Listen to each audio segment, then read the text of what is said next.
The shadow on the glass. "Listen to this," said Lady Cynthia Drage. She read aloud from the journal she held in her hand. "Mr. and Mrs. Uncurtain are entertaining a party at Greenway's house this week. Amongst the guests are Lady Cynthia Drage, Mr. and Mrs. Richard Scott, Major Porter, DSO, Mrs. Staverton, Captain Allinson, and Mr. Satterthwaite." "It's as well," remarked Lady Cynthia, casting away the paper, "to know what we're in for. But they have made a mess of things." Her companion, that same Mr. Satterthwaite whose name figured at the end of the list of guests, looked at her interrogatively. It had been said that if Mr. Satterthwaite were found at the houses of those rich who had newly arrived, it was a sign either that the cooking was unusually good or that a drama of human life was to be enacted there. Mr. Satterthwaite was abnormally interested in the comedies and tragedies of his fellow men. Lady Cynthia, who was a middle-aged woman with a hard face and a liberal allowance of makeup, tapped him smartly with the newest thing in parasols, which lay rakishly across her knee. "Don't pretend you don't understand me. You do perfectly. What's more, I believe you're here on purpose to see the fur fly." Mr. Satterthwaite protested vigorously. He didn't know what she was talking about. "I'm talking about Richard Scott. Do you pretend you've never heard of him?" "No, of course not. He's the big game man, isn't he? That's it. Great big bears and tigers, etc., as the song says. Of course, he's a great lion himself just now. The Uncurtains would naturally be mad to get hold of him, and the bride. A charming child. Oh, quite a charming child, but so naive, only 20, you know, and he must be at least 45. "Mrs. Scott seems to be very charming," said Mr. Satterthwaite sedately. "Yes, per child. Why per child?" Lady Cynthia cast him a look of reproach and went on approaching the point at issue in her own manner. "Porter's all right. A dull dog, though, another of these African hunters, all sunburned and silent. Second fiddle to Richard Scott and always has been, lifelong friends and all that sort of thing. When I come to think of it, I believe they were together on that trip." "Which trip?" "The trip. The Mrs. Staverton trip. You'll be saying next you've never heard of Mrs. Staverton." "I have heard of Mrs. Staverton," said Mr. Satterthwaite, almost with unwillingness. And he and Lady Cynthia exchanged glances. "It's so exactly like the Uncurtains," wailed the latter. "They are absolutely hopeless. Socially, I mean. The idea of asking those two together." Of course they'd heard that Mrs. Staverton was a sportswoman and a traveler and all that, and about her book. People like the Uncurtains don't even begin to realize what pitfalls there are. I've been running them myself for the last year, and what I've gone through nobody knows. One has to be constantly at their elbow. Don't do that. You can't do this. Thank goodness, I'm through with it now. Not that we've quarreled. Oh, no, I never quarrel, but somebody else can take on the job. As I've always said, I can put up with vulgarity, but I can't stand meanness." After this somewhat cryptic utterance, Lady Cynthia was silent for a moment, ruminating on the Uncurtains' meanness as displayed to herself. "If I'd still been running the show for them," she went on presently, "I should have said quite firmly and plainly, you can't ask Mrs. Staverton with the Richard Scotts. She and he were once." She stopped eloquently. "But were they once?" asked Mr. Satterthwaite. "My dear man, it's well known. That trip into the interior. I'm surprised the woman had the face to accept the invitation." "Perhaps she didn't know the others were coming," suggested Mr. Satterthwaite. "Perhaps she did. That's far more likely." "You think?" "She's what I call a dangerous woman, the sort of woman who'd stick at nothing. I wouldn't be in Richard Scott's shoes this weekend." "And his wife knows nothing, you think?" "I'm certain of it. But I suppose some kind friend will enlighten her sooner or later. Here's Jimmy Allinson. Such a nice boy. He saved my life in Egypt last winter. I was so bored, you know." "Hello, Jimmy, come here at once." Captain Allinson obeyed, dropping down on the turf beside her. He was a handsome young fellow of 30, with white teeth and an infectious smile. "I'm glad somebody wants me," he observed. "The Scots are doing the turtle dove stunt. 2 required, not 3, porters devouring the field, and I've been in mortal danger of being entertained by my hostess." He laughed. Lady Cynthia laughed with him. Mr. Satterthwaite, who was in some ways a little old-fashioned, so much so that he seldom made fun of his host and hostess until after he had left their house, remained grave. "Poor Jimmy," said Lady Cynthia. "Mine not to reason why, mine but to swiftly fly. I had a narrow escape of being told the family ghost story." "An uncurtained ghost," said Lady Cynthia. "How screaming." "Not an uncurtained ghost," said Mr. Satterthwaite. "A Greenways ghost. They bought it with the house." "Of course," said Lady Cynthia. "I remember now. But it doesn't clank chains, does it? It's only something to do with a window." Jimmy Allinson looked up quickly. "A window?" But for the moment Mr. Satterthwaite did not answer. He was looking over Jimmy's head at three figures approaching from the direction of the house, a slim girl between two men. There was a superficial resemblance between the men. Both were tall and dark with bronzed faces and quick eyes, but looked at more closely the resemblance vanished. Richard Scott, hunter and explorer, was a man of extraordinarily vivid personality. He had a manner that radiated magnetism. John Porter, his friend and fellow hunter, was a man of squarer build with an impassive, rather wooden face and very thoughtful gray eyes. He was a quiet man, content always to play second fiddle to his friend. And between these two walked Moira Scott, who, until 3 months ago, had been Moira O'Connell. A slender figure, big wistful brown eyes, and golden red hair that stood out round her small face like a saint's halo. "That child mustn't be hurt," said Mr. Satterthwaite to himself. It would be abominable that a child like that should be hurt. Lady Cynthia greeted the newcomers with a wave of the latest thing in parasols. "Sit down, and don't interrupt," she said. "Mr. Satterthwaite is telling us a ghost story." "I love ghost stories," said Moira Scott. She dropped down on the grass. "The ghost of Greenway's house?" asked Richard Scott. "Yes. You know about it?" Scott nodded. "I used to stay here in the old days," he explained. "Before the Elliots had to sell up." "The Watching Cavalier, that's it, isn't it?" "The Watching Cavalier," said his wife softly. "I like that. It sounds interesting. Please go on." But Mr. Satterthwaite seemed somewhat loath to do so. He assured her that it was not really interesting at all. "Now you've done it, Satterthwaite," said Richard Scott sardonically. "That hint of reluctance clinches it." In response to popular clamor, Mr. Satterthwaite was forced to speak. "It's really very uninteresting," he said apologetically. "I believe the original story centers round a Cavalier ancestor of the Elliot family. His wife had a Roundhead lover. The husband was killed by the lover in an upstairs room, and the guilty pair fled, but as they fled, they looked back at the house and saw the face of the dead husband at the window, watching them. That is the legend, but the ghost story is only concerned with a pane of glass in the window of that particular room on which is an irregular stain, almost imperceptible from near at hand, but which from far away certainly gives the effect of a man's face looking out." "Which window is it?" asked Mrs. Scott, looking up at the house. "You can't see it from here," said Mr. Satterthwaite. "It is round the other side, but was boarded up from the inside some years ago, 40 years ago, I think, to be accurate." "What did they do that for?" "I thought you said the ghost didn't walk." "It doesn't," Mr. Satterthwaite assured her. I suppose there grew to be a superstitious feeling about it, that's all." Then, deftly enough, he succeeded in turning the conversation. Jimmy Allinson was perfectly ready to hold forth upon Egyptian sand diviners, frauds, most of them. Ready enough to tell you vague things about the past, but won't commit themselves as to the future. "I should have thought it was usually the other way about," remarked John Porter. "It's illegal to tell the future in this country, isn't it?" said Richard Scott.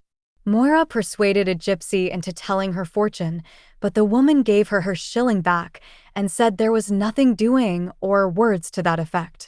"Perhaps she saw something so frightful that she didn't like to tell it me," said Moira. "Don't pile on the agony, Mrs. Scott," said Allinson lightly. "I, for one, refuse to believe that an unlucky fate is hanging over you." "I wonder," thought Mr. Satterthwaite to himself. "I wonder." Then he looked up sharply. 2 women were coming from the house, a short, stout woman with black hair, inappropriately dressed in jade green, and a tall, slim figure in creamy white. The first woman was his hostess, Mrs. Uncurtain. The second was a woman he had often heard of, but never met. "Here's Mrs. Staverton," announced Mrs. Uncurtain, in a tone of great satisfaction. "All friends here, I think. These people have an uncanny gift for saying just the most awful things they can," murmured Lady Cynthia, but Mr. Satterthwaite was not listening. He was watching Mrs. Staverton. Very easy, very natural. Her careless, "Hello, Richard. Ages since we met. Sorry I couldn't come to the wedding. Is this your wife? You must be tired of meeting all your husband's weather-beaten old friends." Moira's response, suitable, rather shy. The elder woman's swift, appraising glance that went on lightly to another old friend. "Hello, John." The same easy tone, but with a subtle difference in it, a warming quality that had been absent before. And then that sudden smile. It transformed her. Lady Cynthia had been quite right. A dangerous woman. Very fair, deep blue eyes, not the traditional coloring of the siren, a face almost haggard in repose. A woman with a slow, dragging voice and a sudden dazzling smile. Iris Staverton sat down. She became naturally and inevitably the center of the group. "So you felt it would always be." Mr. Satterthwaite was recalled from his thoughts by Major Porter's suggesting a stroll. Mr. Satterthwaite, who was not as a general rule much given to strolling, acquiesced. The two men sauntered off together across the lawn. "Very interesting story of yours just now," said the Major. "I will show you the window," said Mr. Satterthwaite. He led the way round to the west side of the house. Here there was a small, formal garden, the Privy Garden, it was always called, and there was some point in the name, for it was surrounded by high holly hedges, and even the entrance to it ran zigzag between the same high prickly hedges. Once inside, it was very charming with an old-world charm of formal flower beds, flagged paths, and a low stone seat, exquisitely carved. When they had reached the center of the garden, Mr. Satterthwaite turned and pointed up at the house. The length of Greenway's house ran north and south. In this narrow west wall there was only one window, a window on the first floor, almost overgrown by ivy, with grimy panes, and which you could just see was boarded up on the inside. "There you are," said Mr. Satterthwaite. Craning his neck a little, Porter looked up. I can see a kind of discoloration on one of the panes, nothing more." "We're too near," said Mr. Satterthwaite. "There's a clearing higher up in the woods where you get a really good view." He led the way out of the Privy Garden and, turning sharply to the left, struck into the woods. A certain enthusiasm of showmanship possessed him, and he hardly noticed that the man at his side was absent and inattentive. They had, of course, to make another window when they boarded up this one, he explained. "The new one faces south, overlooking the lawn where we were sitting just now. I rather fancy the Scotts have the room in question. That is why I didn't want to pursue the subject." Mrs. Scott might have felt nervous if she had realized that she was sleeping in what might be called the haunted room. "Yes, I see," said Porter. Mr. Satterthwaite looked at him sharply and realized that the other had not heard a word of what he was saying. "Very interesting," said Porter. He slashed with his stick at some tall foxgloves and, frowning, he said, "She ought not to have come. She ought never to have come." People often spoke after this fashion to Mr. Satterthwaite. He seemed to matter so little, to have so negative a personality. He was merely a glorified listener. "No," said Porter, "she ought never to have come." Mr. Satterthwaite knew instinctively that it was not of Mrs. Scott he spoke. "You think not?" he asked. Porter shook his head as though in foreboding. "I was on that trip," he said abruptly. "The three of us went. Scott and I and Iris. She's a wonderful woman and a damned fine shot." He paused. "What made them ask her?" he finished abruptly. Mr. Satterthwaite shrugged his shoulders. "Ignorance," he said. "There's going to be trouble," said the other. "We must stand by and do what we can. But surely Mrs. Staverton?" "I'm talking of Scott." He paused. "You see, there's Mrs. Scott to consider." Mr. Satterthwaite had been considering her all along, but he did not think it necessary to say so, since the other man had so clearly forgotten her until this minute. "How did Scott meet his wife?" he asked. "Last winter, in Cairo. A quick business. They were engaged in 3 weeks and married in 6. She seems to me very charming." "She is, no doubt about it. And he adores her, but that will make no difference." And again Major Porter repeated to himself, using the pronoun that meant to him one person only. Hang it all, she shouldn't have come. Just then they stepped out upon a high grassy knoll at some little distance from the house. With again something of the pride of the showman, Mr. Satterthwaite stretched out his arm. "Look," he said. It was fast growing dusk. The window could still be plainly descried, and apparently pressed against one of the panes was a man's face surmounted by a plumed cavalier's hat. "Very curious," said Porter. "Really very curious. What will happen when that pane of glass gets smashed someday?" Mr. Satterthwaite smiled. "That is one of the most interesting parts of the story. That pane of glass has been replaced to my certain knowledge at least 11 times, perhaps oftener. The last time was 12 years ago when the then owner of the house determined to destroy the myth. But it's always the same. The stain reappears, not all at once. The discoloration spreads gradually. It takes a month or 2 as a rule." For the first time, Porter showed signs of real interest. He gave a sudden quick shiver. "Damned odd, these things. No accounting for them. What's the real reason of having the room boarded up inside?" "Well, an idea got about that the room was unlucky. The Eveshams were in it, just before the divorce. Then Stanley and his wife were staying here, and had that room when he ran off with his chorus girl." Porter raised his eyebrows. "I see. Danger, not to life, but to morals. And now," thought Mr. Satterthwaite to himself, "the Scots have it, I wonder." They retraced their steps in silence to the house. Walking almost noiselessly on the soft turf, each absorbed in his own thoughts, they became unwittingly eavesdroppers. They were rounding the corner of the holly hedge when they heard Iris Staverton's voice raised fierce and clear from the depths of the privy garden. "You shall be sorry, for this." Scott's voice answered low and uncertain, so that the words could not be distinguished, and then the woman's voice rose again, speaking words that they were to remember later. "Jealousy. It drives one to the devil. It is the devil. It can drive one to black murder.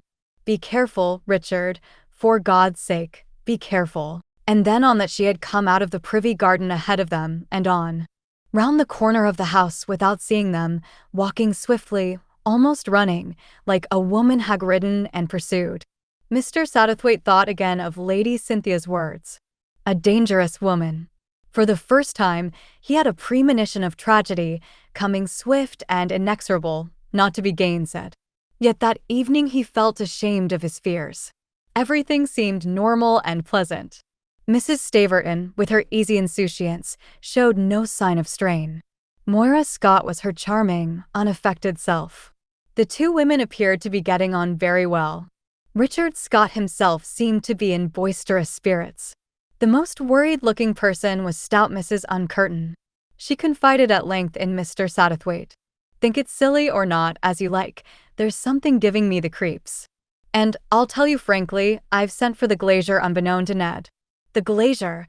To put a new pane of glass in that window. It's all very well. Ned's proud of it, says it gives the house a tone. I don't like it. I tell you flat. We'll have a nice, plain modern pane of glass with no nasty stories attached to it." "You forget," said Mr. Satterthwaite, "or perhaps you don't know. The stain comes back." "That's as it may be," said Mrs. Uncurtain. "All I can say is if it does, it's against nature." Mr. Satterthwaite raised his eyebrows, but did not reply. "And what if it does?" pursued Mrs. Uncurtain defiantly. "We're not so bankrupt, Ned and I, that we can't afford a new pane of glass every month, or every week if need be for the matter of that." Mr. Satterthwaite did not meet the challenge. He had seen too many things crumple and fall before the power of money to believe that even a cavalier ghost could put up a successful fight. Nevertheless, he was interested by Mrs. Uncurtain's manifest uneasiness. Even she was not exempt from the tension in the atmosphere, only she attributed it to an attenuated ghost story, not to the clash of personalities amongst her guests. Mr. Satterthwaite was fated to hear yet another scrap of conversation which threw light upon the situation. He was going up the wide staircase to bed. John Porter and Mrs. Staverton were sitting together in an alcove of the big hall. She was speaking with a faint irritation in her golden voice. "I hadn't the least idea the Scotts were going to be here. I dare say if I had known, I shouldn't have come, but I can assure you, my dear John, that now I am here, I'm not going to run away." Mr. Satterthwaite passed on up the staircase out of earshot. He thought to himself, "I wonder now, how much of that is true? Did she know? I wonder, what's going to come of it?" He shook his head.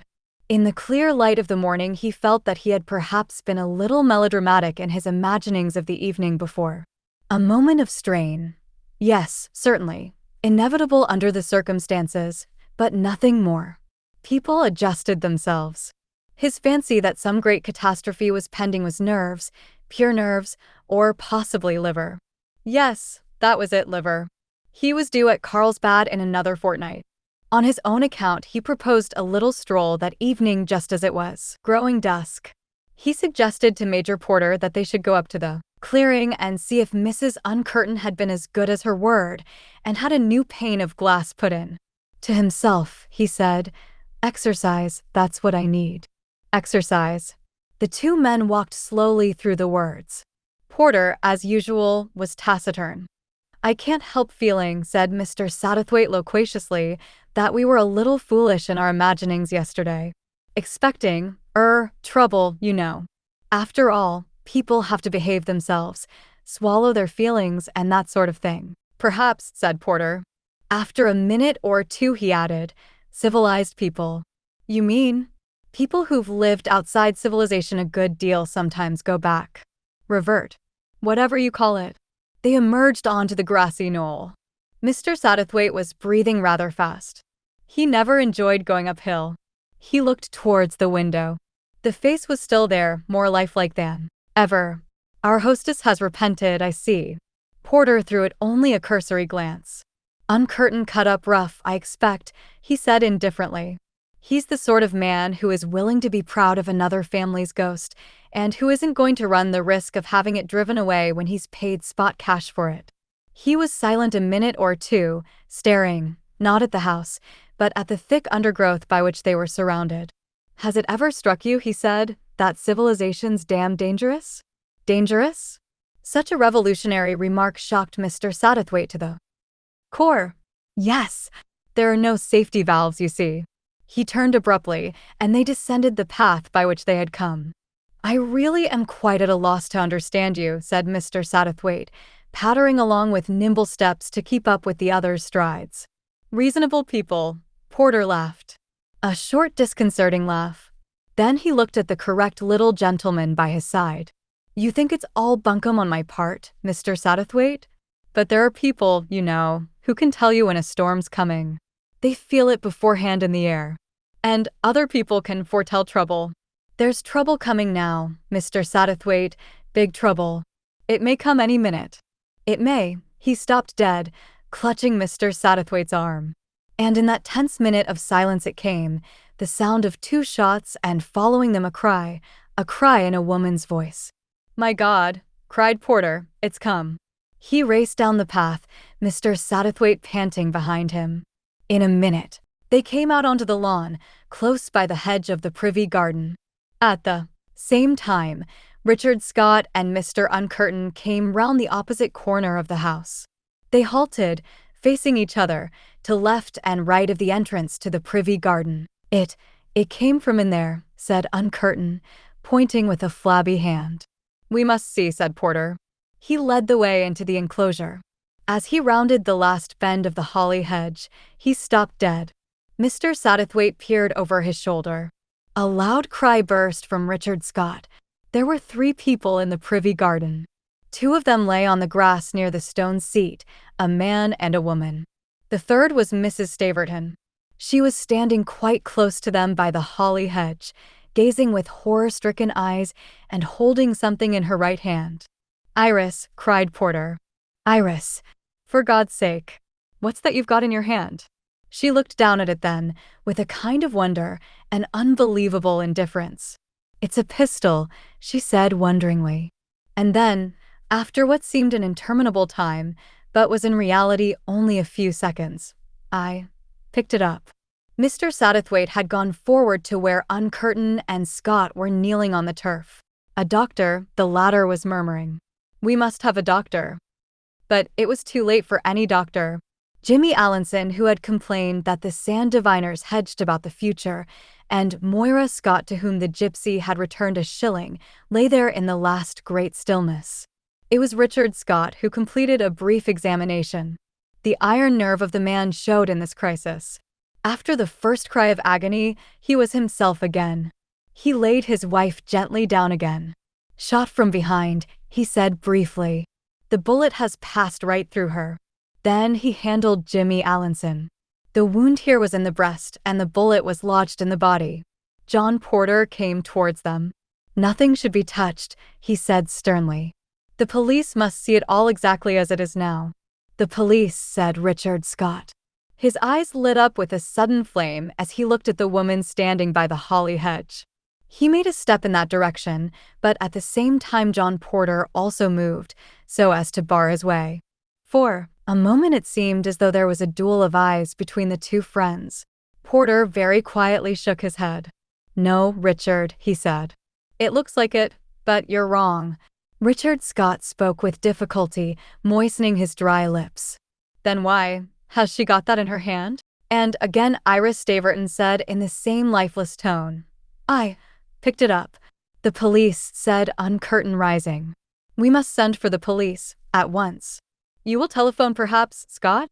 "Someone should stay here. Yes, I am sure someone should stay here." In his quiet, gentlemanly manner, Mr. Satterthwaite offered to do so. His host accepted the offer with manifest relief. "The ladies," he explained. "I must break the news to the ladies, Lady Cynthia and my dear wife." Mr. Satterthwaite stayed in the privy garden looking down on the body of that which had once been Moira Scott. "Poor child," he said to himself. "Poor child." He quoted to himself the tag about the evil men do living after them. For was not Richard Scott in a way responsible for his innocent wife's death?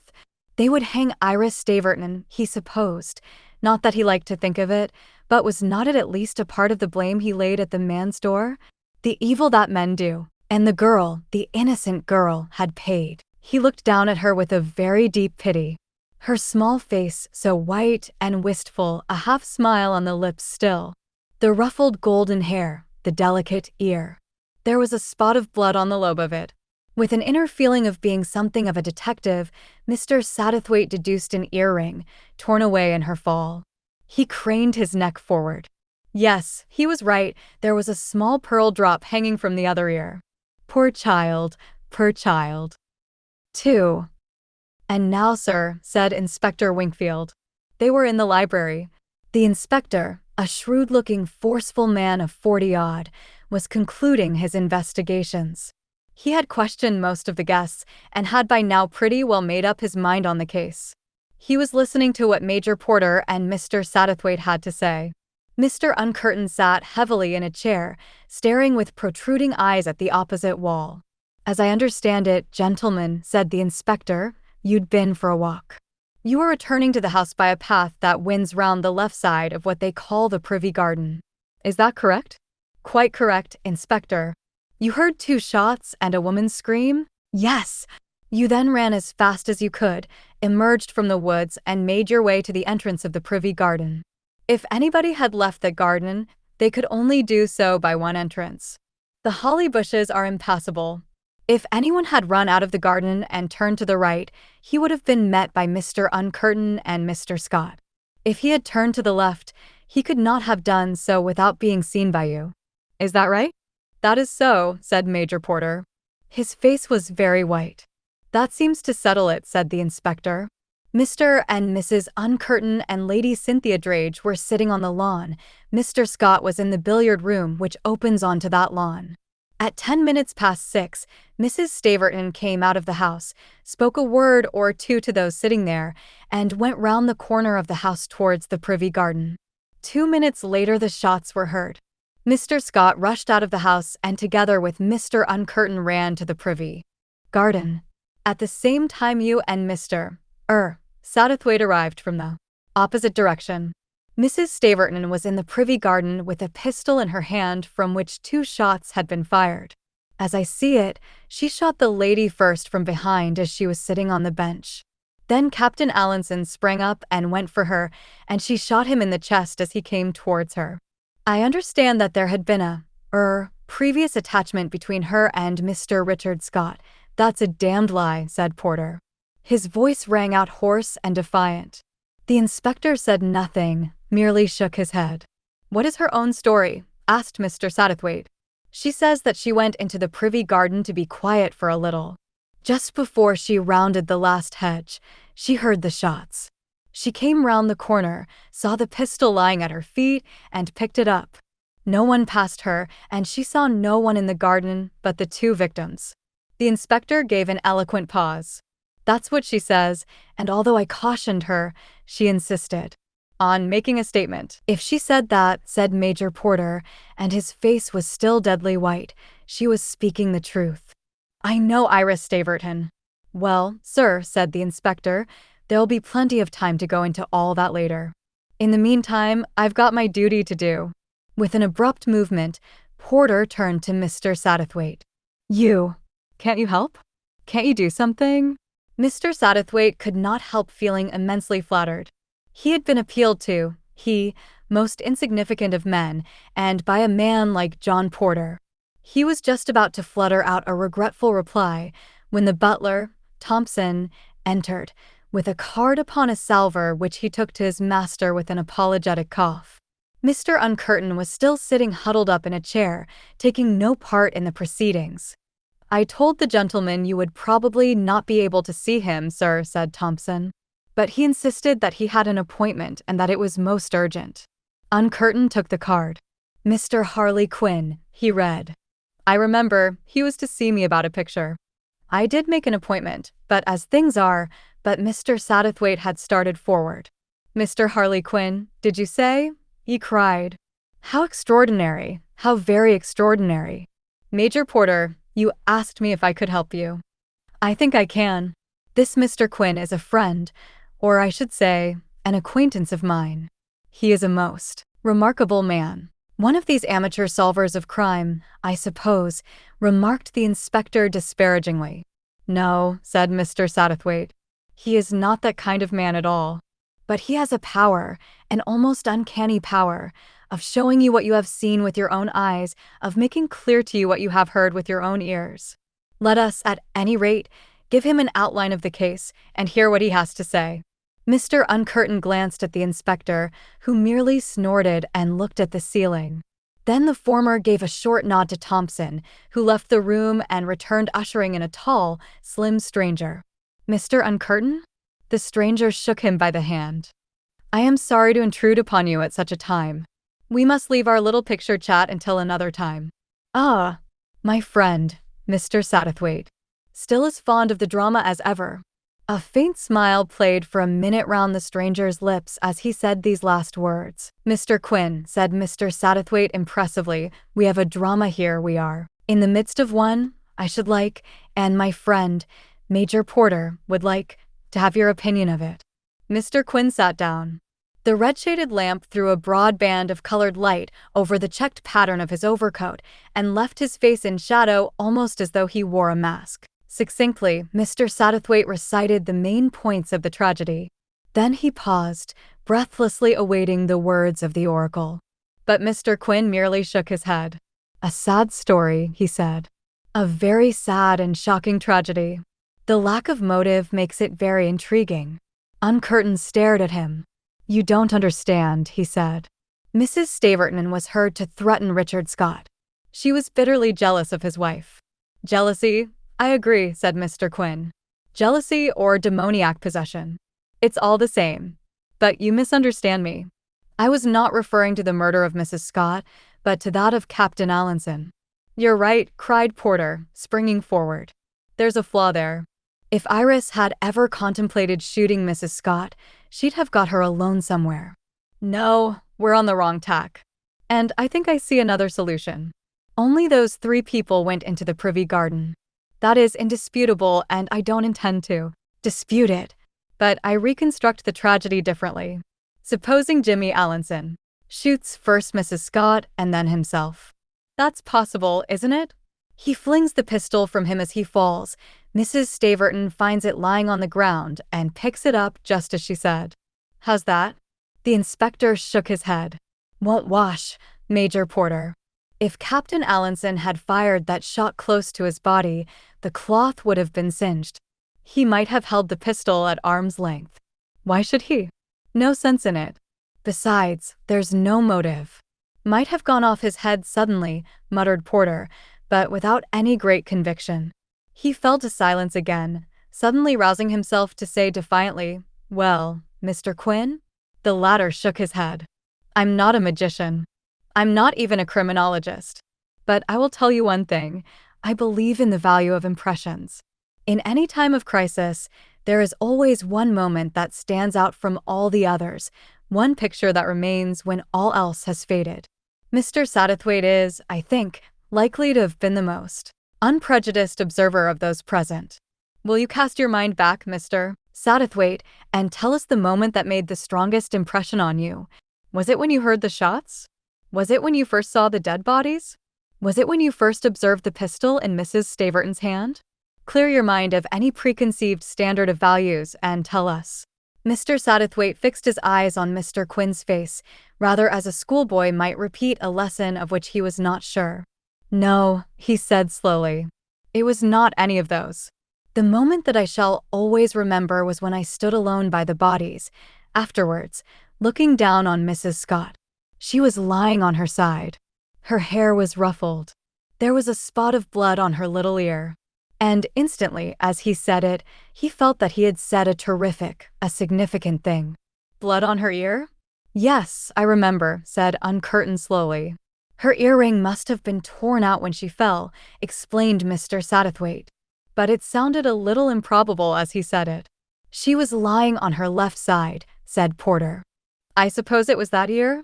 No, said Mr. Satterthwaite quickly. It was her right ear. The inspector coughed. I found this in the grass, he vouchsafed. He held up a loop of gold wire. But my God, man, cried Porter. The thing can't have been wrenched to pieces by a mere fall. It's more as though it had been shot away by a bullet. So it was, cried Mr. Satterthwaite. It was a bullet. It must have been. There were only 2 shots, said the inspector. A shot can't have grazed her ear and shot her in the back as well. And if one shot carried away the earring, and the second shot killed her, it can't have killed Captain Allinson as well, not unless he was standing close in front of her, very close, facing her as it might be. Oh! No, not even then, unless, that is, unless she was in his arms, you were going to say, said Mr. Quin, with a queer little smile.